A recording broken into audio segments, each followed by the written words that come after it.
పశ్చిమాసియా సంక్షోభం కారణంగా మన దేశ ఇంధన రంగంపై ఒత్తిడి పెరిగింది. హార్మూజ్ జలసంధి వివాదం కారణంగా దేశీయంగా పెట్రోల్, డీజిల్ కొరత ఏర్పడకుండా ఇతర దేశాల నుంచి ప్రత్యామ్నాయ దిగుమతులను ఎంచుకున్న గ్యాస్ సరఫరా వ్యవస్థకు ఇబ్బందులు వచ్చిపడ్డాయి. ఈ నేపథ్యంలో దేశ ప్రయోజనాలకు ఎలాంటి ఆటంకం కలగకుండా కేంద్ర ప్రభుత్వం ముందస్తు చర్యలు వేగవంతం చేసింది. అన్ని శాఖలు సమన్వయంతో పనిచేసేలా హోల్ ఆఫ్ గవర్నమెంట్ విధానాన్ని కొనసాగించాలని ప్రధాని మోదీ సూచించారు. మరోవైపు సహజ వాయు రంగంలో సంస్కరణలు అవసరమని ఓ నివేదిక సూచించింది.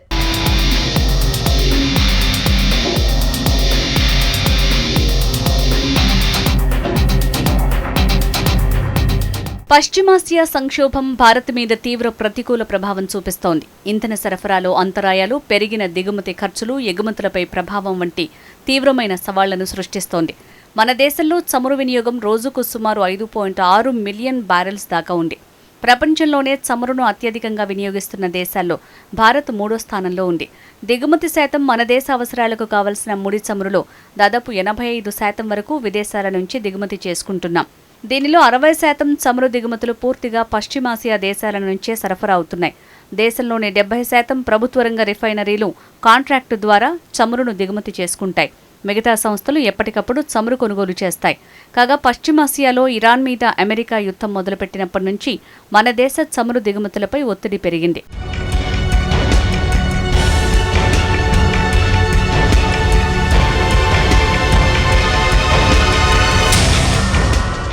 పశ్చిమాసియాలో చోటు చేసుకున్న ఘర్షణలు, ఉద్రిక్తతలు అంతర్జాతీయ ముడి చమురు ధరలపై ఇప్పటికీ గణనీయమైన ప్రభావం చూపుతున్నాయి. మన దేశ దిగుమతి వ్యయం కూడా పెరిగింది. 2026-27 ఆర్థిక సంవత్సరం తొలి త్రైమాసికంలో భారత్ ముడి చమురు దిగుమతులపై చేసిన వ్యయం చరిత్రలోనే అత్యధిక స్థాయికి చేరుకుంది. ఏప్రిల్ నుంచి జూన్ వరకు దేశం దాదాపు 50 బిలియన్ అమెరికన్ డాలర్ల విలువైన ముడి చమురును దిగుమతి చేసుకుంది. భారత్ సుమారు 60.48 మిలియన్ టన్నుల ముడి చమురును దిగుమతి చేసుకోగా దాని విలువ సుమారు 49.66 బిలియన్ డాలర్లుగా నమోదైంది. ఏప్రిల్లో ముడి చమురు సగటు ధర బ్యారెల్కు $114.48 నమోదైంది. మే నెలలో అది $106.23 తగ్గగా జూన్ నాటికి మరింత తగ్గి $83.22 చేరింది. జూలై 29 వరకు నమోదైన గణాంకాల ప్రకారం బ్యారెల్కు సగటు ధర $81.11 ఉంది.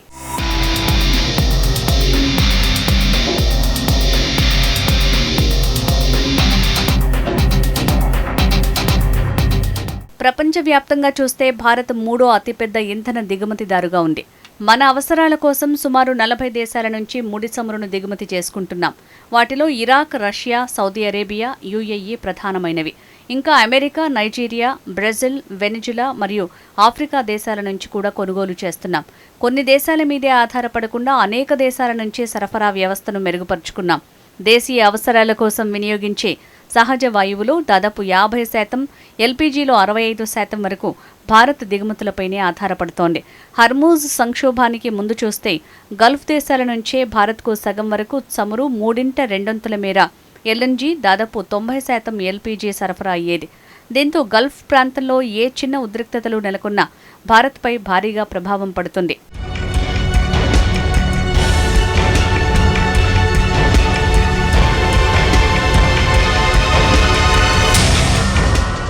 ఇటీవల హర్మూజ్ జలసంధిలో ఉద్రిక్తతల కారణంగా మన గ్యాస్ సరఫరా వ్యవస్థలోని బలహీనతలు బయటపడ్డాయి. ఎల్పీజీ, ఎల్ఎన్జీ అవసరాల కోసం గల్ఫ్ దేశాలపై, ముఖ్యంగా ఖతార్పై ఎక్కువగా ఆధారపడుతున్నాం.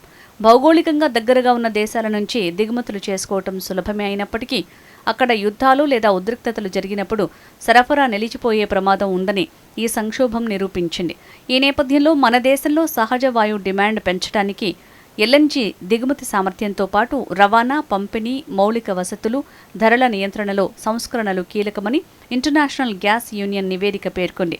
గల్ఫ్ సంక్షోభం కారణంగా దిగుమతులపై ఆధారపడటం ప్రమాదకరంగా మారినందున మౌలిక సదుపాయాల విస్తరణతో పాటు దిగుమతుల వైవిధ్యం అవసరమని నివేదిక సూచించింది.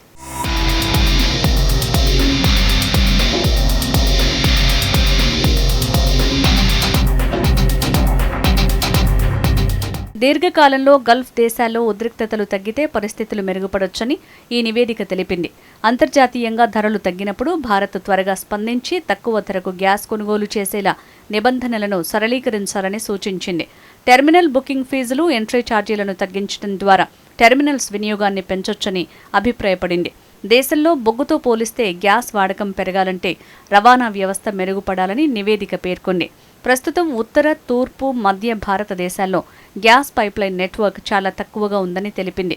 పైప్లైన్ సౌకర్యం సరిగా లేకపోవటం వల్ల రవాణా ఖర్చులు పెరిగి వినియోగదారులకు గ్యాస్ చాలా ఎక్కువ ధరకు లభిస్తోందని చెప్పింది. అందువల్ల తక్కువ రవాణా ఛార్జీలతో కొత్త పైప్లైన్లను నిర్మించాల్సి ఉంటుందని తెలిపింది.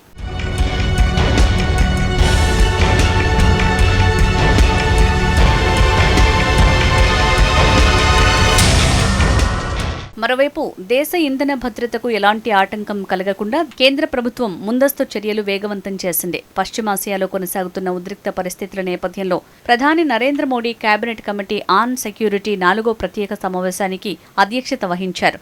దేశ ఆర్థిక వ్యవస్థపై ప్రస్తుత భౌగోళిక, రాజకీయ పరిస్థితుల ప్రభావంపై చర్చించారు. అన్ని శాఖలు సమన్వయంతో పనిచేసేలా హోల్ ఆఫ్ గవర్నమెంట్ విధానాన్ని కొనసాగించాలని ప్రధాని స్పష్టం చేశారు. పశ్చిమాసియా ఘర్షణలు, ఎర్ర సముద్రం, హర్మూజ్ జలసంధి, gulf of Aden, black sea ప్రాంతాల్లో నెలకొన్న భద్రతా సమస్యల కారణంగా పెట్రోలియం ఉత్పత్తులు, ఎల్ఎన్జీ, ఎరువుల సరఫరా అంతరాయం లేకుండా చర్యలు చేపట్టాలని సూచించారు.